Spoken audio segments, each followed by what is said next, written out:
ఊరి చివర ఎముకలు కొరికే చలిలో ఒక పెద్దాయన ఎవరైనా ఒక ముద్ద అన్నం పెడతారేమో అని చెప్పి ఎదురు చూస్తున్నాడు. కనీసం ఒంటి మీద కప్పుకోవడానికి ఒక పలచని దుప్పటి కూడా లేకుండా, చొక్కా లేకుండా, కేవలం ఒక పంచి కట్టుకుని రోడ్డు పక్కనే ఉన్న చెట్టు దగ్గర ఇలా ముడుచుకొని కూర్చున్నాడు.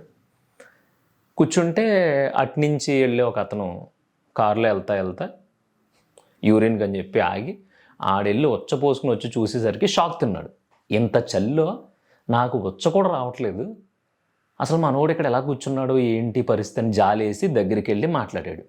ఎవరు మీరు, ఇక్కడ ఎందుకున్నారు అంటే, నాకు ఎవరు లేరు, ఇలా ఎవరన్నా ఏదన్నా దారిపోయేవాళ్ళు ఏదన్నా పెడితే తినేసి బ్రతకడం తప్ప నాకంటూ ఫ్యామిలీ లేదని చెప్తే ఇతనికి జాలేసింది. ఏం చేశాడు, సర్లే తిండి సంగతే తర్వాత, అసలు కనీసం ఒంటి మీద ఏమీ లేదు, నేను ఇవన్నీ వేసుకున్నా కూడా నాకు చలాగట్లేదు, చచ్చిపోతా ఎలా ఉంటేనే, ఇప్పుడు ప్రస్తుతానికి నా దగ్గర ఇవ్వడం కూడా ఏం లేదు, ఒక పని చెయ్యి, మా ఇల్లు దగ్గరలోనే ఉంది, నేను వెళ్ళి నీకోసం ఒక రగ్గు ఏమన్నా తినడానికి ఒక బాక్స్ తీసుకొస్తాను, ఇక్కడి నుంచి తినేసిన తర్వాత నువ్వు ఎటన్నా సేఫ్గా వెళ్ళిపో అని చెప్పి అక్కడి నుంచి అతను బయలుదేరిపోయాడు కారు వేసుకుని వెళ్ళి. ముసలాతనికి పెద్ద ఆయనకి చాలా సంతోషం వేసింది. అమ్మ ఇంత చలిలో ఈ రోడ్లో ఎవడో రాడు, ఇంక చచ్చిపోతాం అనుకున్నాం, కనీసం ఈయన వస్తా అన్నాడు, పోన్లే మనం ఎలాగా ఇక్కడి నుంచి వేరే చోటకి ఎక్కడికైనా మెల్లిగా నడుచుకుంటూ వెళ్తే ఎవడో ఒకటి కనిపిస్తాడు కదా అనుకున్నాం, మనం ఇంకెక్కడి నుంచి కదలక్కర్లేదు, వాడు వస్తాడులే అని చెప్పి ఆయన అక్కడ కూర్చుండిపోయాడు.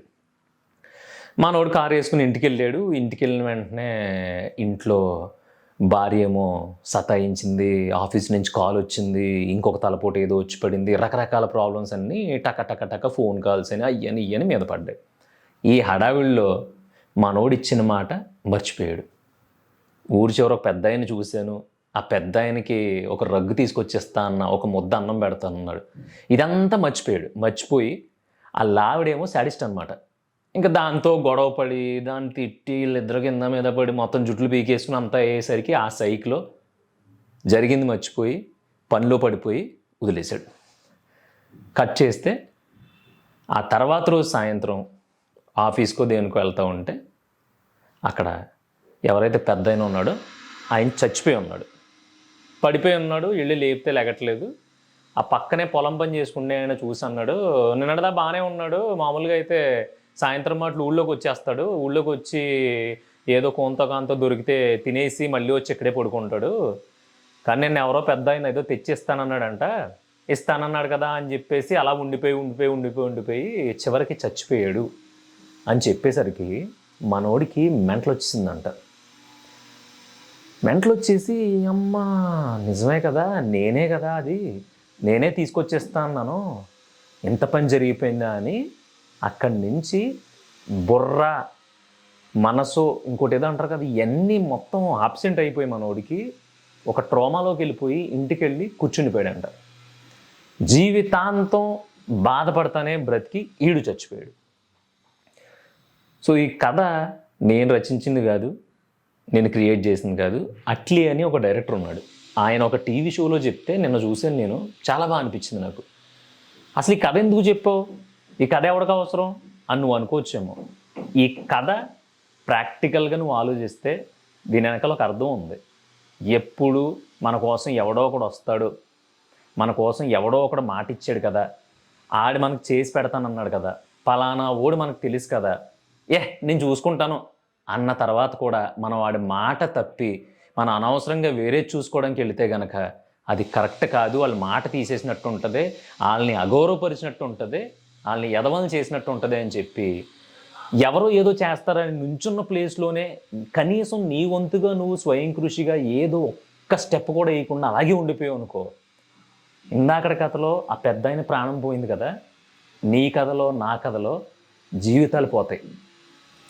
ఒకటి క్లియర్ కట్గా గుర్తుపెట్టుకో, నీకు నచ్చొచ్చు నచ్చకపోవచ్చు, నేను చెప్తున్నాను ఇక్కడ అవసరం లేకుండా మనల్ని ఎవడో పైకి తీసుకురాడు. అంటే రే పలానోడు టాలెంటెడ్ రా, పలానోడు ఏమ్మా కొంచెం సాయం చేస్తే పైకి వచ్చేస్తాడో అనేవాడు ఎవ్వడో లేడు. నేను చెప్తున్నాను మనస్ఫూర్తిగా, ఏదైనా సరే నిన్ను నువ్వు నిరూపించుకున్న తర్వాత రే మనోడు మంచి టాలెంటెడ్, మనోడు కొంచెం పుష్ ఇస్తే మనకే ప్లస్సే ఆడికి ప్లస్సే అనుకునే రేంజ్లో ఆలోచించి ఎవరన్నా మనకు కొంచెం సాయం చేస్తారు తప్ప పర్టికులర్గా నువ్వు చాలా కష్టపడిపోతున్నావు అని, గుడ్లు చింపేసుకుంటున్నావు అని, ఇక్కడ ఎవడో సహాయాలు చేయడానికి, రెఫరెన్స్లు ఇవ్వడానికి, లేదంటే నీకు ఇంకోటి చేయడానికి ఇక్కడ ఎవడో రెడీగా లేడు, అంత ఖాళీగా లేడు, అసలు చేయాల్సిన అవసరం కూడా లేదు. ఎవడికి ఎవడో చేయడు. ఎందుకు చేయాలి?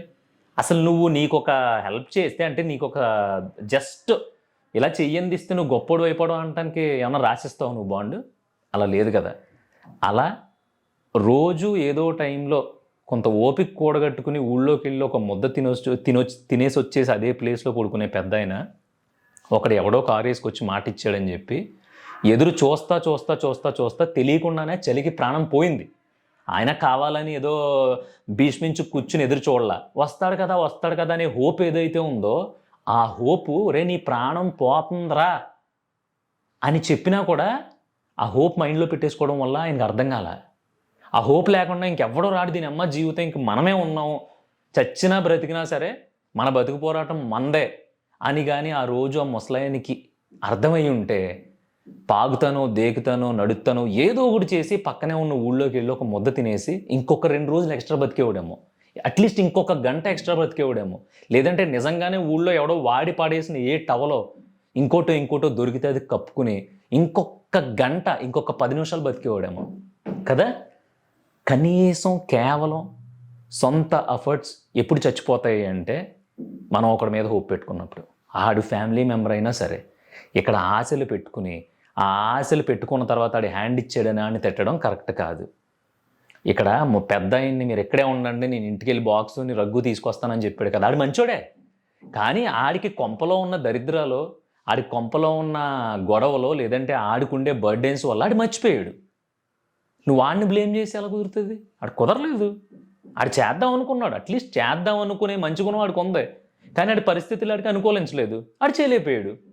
సో ఇక్కడ తప్పు ఎవరిదే అంటే ఆశ పెట్టుకున్న మందే, ఎదురు చూసిన మందే, అలాగే తీక్షణంగా వస్తారు అని చెప్పేసి పిచ్చి నమ్మకం పెట్టేసుకున్న మందే.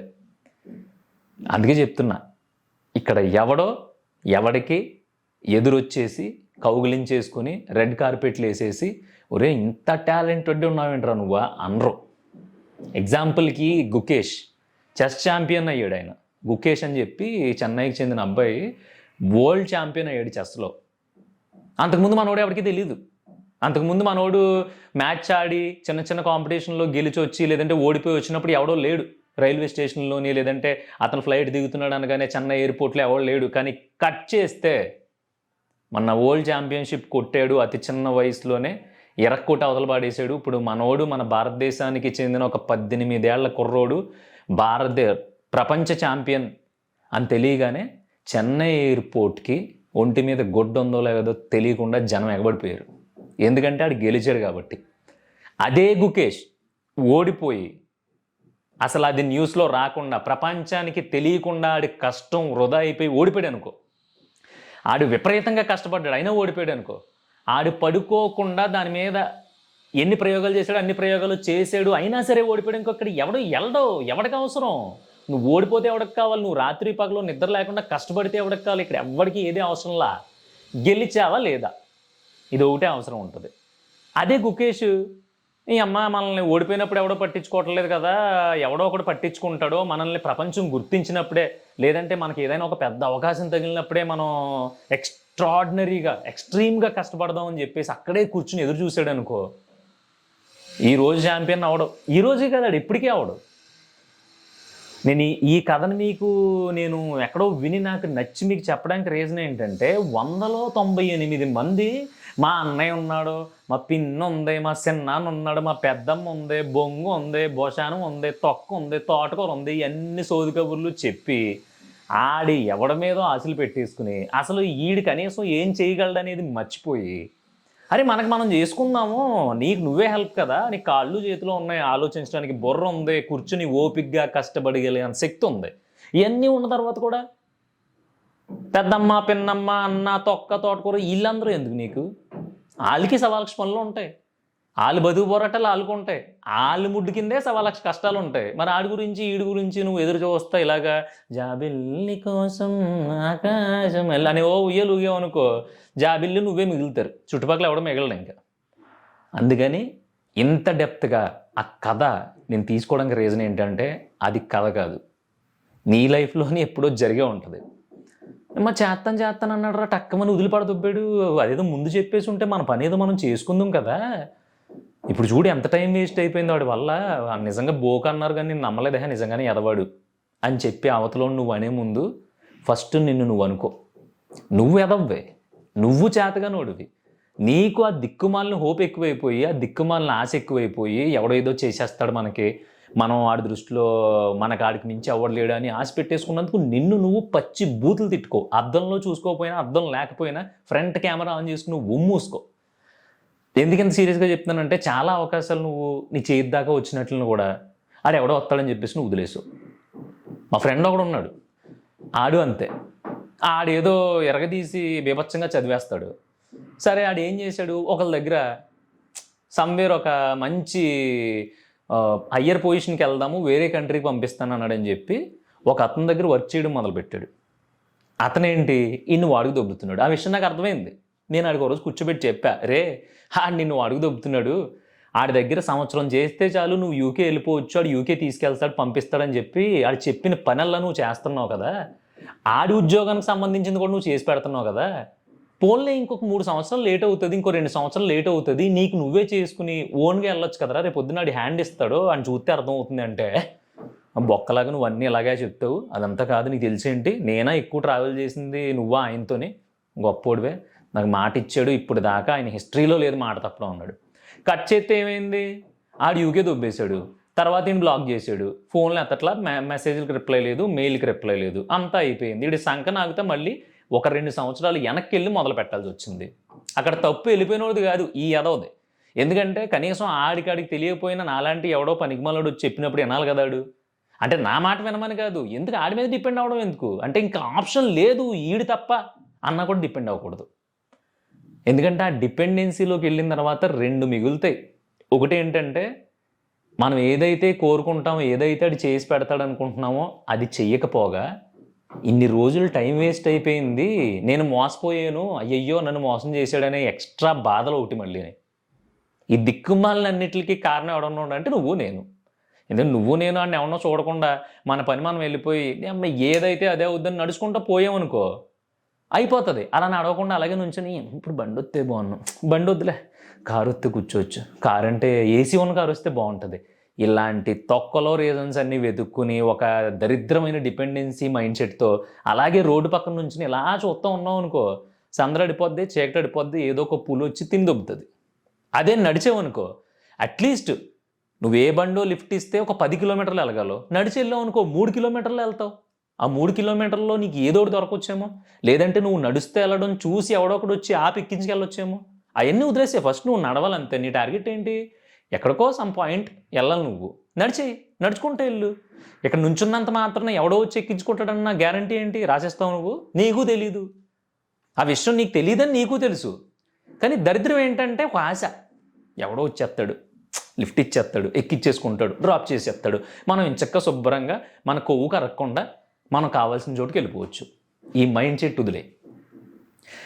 ఎక్కడైతే మొదలు పెట్టావో అక్కడి నుంచి చిన్నడిగా పెద్దడిగా ఏదో ఒక అడిగి వేసుకుంటూ వెళ్ళిపో.